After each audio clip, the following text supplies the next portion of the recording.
So last video, we talked about what to expect when you go into a gym for the first time. This time, we're going to discuss what you actually need to do with your first few sessions.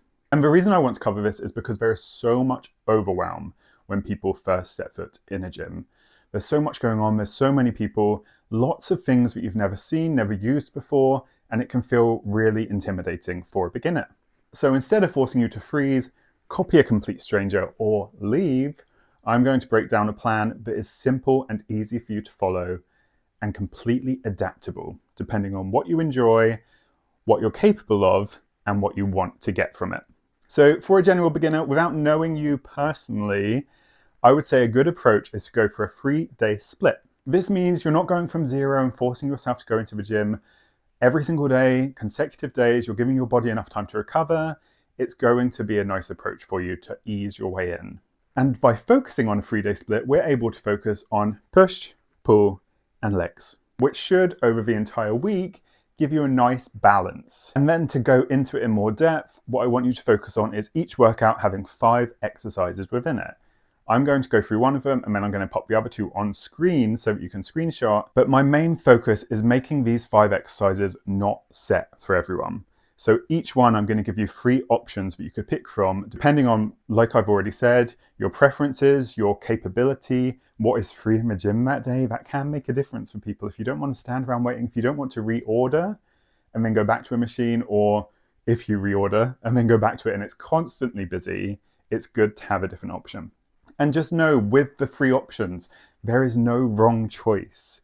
Even if you pick the same thing over and over and over again because it's what you're comfortable with, you can still focus on progressive overload. You can still focus on using that one movement to your best ability. Because what we want to focus on is finding a way that you enjoy being at the gym.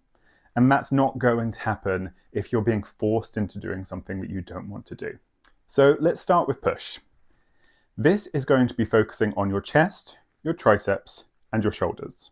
A totally upper body based workout. Looking at push, here are the basic exercises I would do, but let's go through them one by one.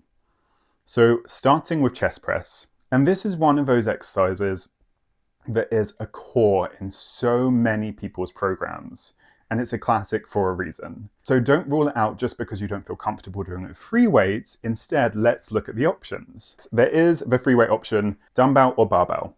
But if you're not comfortable with that, or if there is a restriction that holds you back from being able to do that currently, you could do a machine chest press. Machines are super helpful for beginners, especially because they're going to force you to keep good form. And it means you can't really step too out of line. And to pull it back even further, if you're not at a point where you feel comfortable on a machine or with weights, do a press up.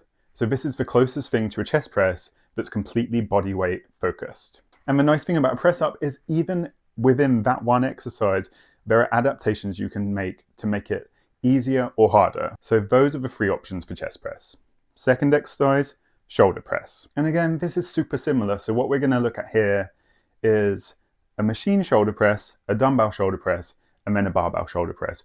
All of them are exactly the same movement. They're all pushing your muscles through the same movement, so they will get the same benefits. They just meet you where you're currently at. 3 out of 5 exercises, we're over halfway.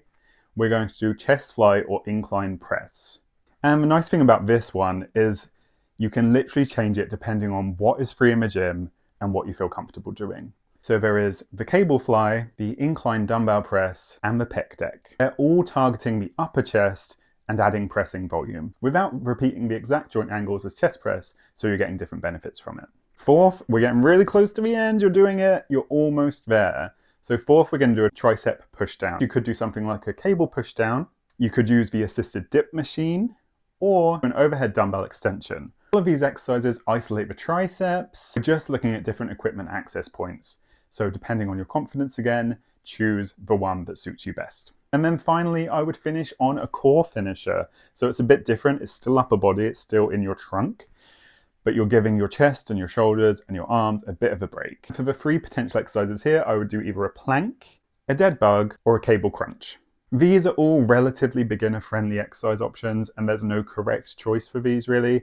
It just depends on what you're feeling on the day, what you prefer, and how you want your body to move. A lot of people hate planks and never want to do them. That doesn't necessarily mean they shouldn't do them, but it does mean if we're trying to figure out a workout plan that really works for you and makes you want to go to the gym, maybe ending on a plank won't work. Maybe something like a dead bug with less of a static hold and a bit more movement to it will keep you wanting to visit. And just a note, cable crunch, I avoid this one personally because you need to rely on the cable machine being trustworthy. So it depends on your gym. Some gyms actually have a label on there saying, do not do this exercise on this machine.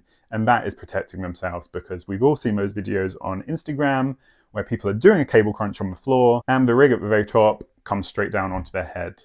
It's a bit risky. So yeah, trust your gym, talk to the people who work there about whether that's an acceptable movement to do on their cable machines and go from there. So for a pull workout, which is focusing mostly on back and biceps, I'm going to pop the 5 exercises and their alterations here. And then for lower, which is focusing on legs and glutes, I'm going to pop them here. So you can just screenshot and do with them as you please. And just remember with all of these, progress isn't about looking a certain way. It's about feeling a certain way and actually remaining consistent. So if you're able to make these plans work for you and stick to 3 gym visits per week, if that's something you've never been able to do before, that is huge progress. So you should be really proud of yourself and it's only going to get better from there. So focus on those wins. And the reason plans like this help so much is because it's much more comfortable going to a gym knowing exactly what you're going to do. So write this down, put it in your workout app, just have a plan when you go in and you're going to find it a lot more enjoyable. If you're after a coach who is totally beginner friendly and going to talk you through everything like it is the first time you're hearing it, even if it isn't, please consider giving me a follow, check out my Instagram, and my consultation form is in my bio. See you next time.